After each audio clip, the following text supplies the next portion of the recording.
ದೊಡ್ಡಮ್ಮ ತಡಿ ಈಗ ಹೆಂಗ ಏನು ಗೊತ್ತಿಲ್ಲ ನಾವ್ ಮಾತ್ರ ಅದನ್ನ ಮಾತ್ರ ಮಾಡೇ ಮಾಡ್ತಿದ್ವಿ. ಏನ್ ಮಾಡ್ತಿದ್ರಿ ದೊಡ್ಡಮ್ಮ? ಮಾಡಿ ಕೊಡ್ಸಲ್ಲಂಗೆ ಅಂತಾರೆ ಈಗ. ಹೇಳ್ ದೊಡ್ಡಮ್ಮ, ಏನ್ ಮಾಡ್ತಿದ್ರಿ? ಈಗ ಕಕ್ಕ ಮಾಡ್ಕೊಂಡಿಲ್ಲ ಮಕ್ಳು ಅಂದ್ರೆ ಅವಾಗ ಏನ್ ಮಾಡ್ತಿದ್ರಿ? ಮೋಷನ್ಗೆ ಹೋಗಿಲ್ಲ ಅಂದ್ರೆ ಹುಣಸಿ ಪೀಸ್ ಸಣ್ಣದ ಹುಣಸೆ ಹಣ್ಣು ಆರಿಸಿ ತಿಂತಿದ್ವಿ, ಒಂದ್ 3-4 ಪೀಸ್ ಅಂದ್ರೆ ಎಂತದು? ನಾವು ನಾರು ಗುಂದು ತಗೊಂಡು ಅದನ್ನ ಎಲ್ಲ ದುಂಡು ಮಾಡ್ಕೊಂಡು ಇಡ್ತಿದ್ದೀವಿ. ಎಲ್ಲಿಗೆ? ನೀರ್ ಕಡೆಗೆ ಹೋಗತ್ತ ಜಾಗದಾಗ. ಅವಾಗ ಇಟ್ರೆ ಇಟ್ಟು ಒಂದ್ ಸ್ವಲ್ಪ ಹೊತ್ತಿಗೆ ಒಂದು 1/4 ಗಂಟೆ. ಈಗ ಬೇಬಿ ರೀಸರ್ಚ್ ಮಾಡ್ಕೊಂಡಿಲ್ಲ ಅಂದ್ರೆ ಅವಾಗ ಏನ್ ಮಾಡ್ತಿದ್ರಿ? ಇಲ್ಲೇ ಪಿಚ್ಗಿರ್ತಾವಲ್ಲ ಅವ್ನ್ ತಗೊಂಬಂದು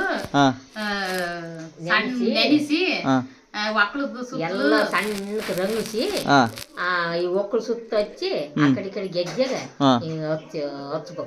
ಹಂಗಾದ್ರೆ ರಿಸರ್ಚ್ ಮಾಡ್ಕೊಂತಾರೆ. 5 ನಿಮಿಷಕ್ಕೆ ಮಾಡ್ಕೊಂತಾರೆ. ಮನೆ ಮದ್ದು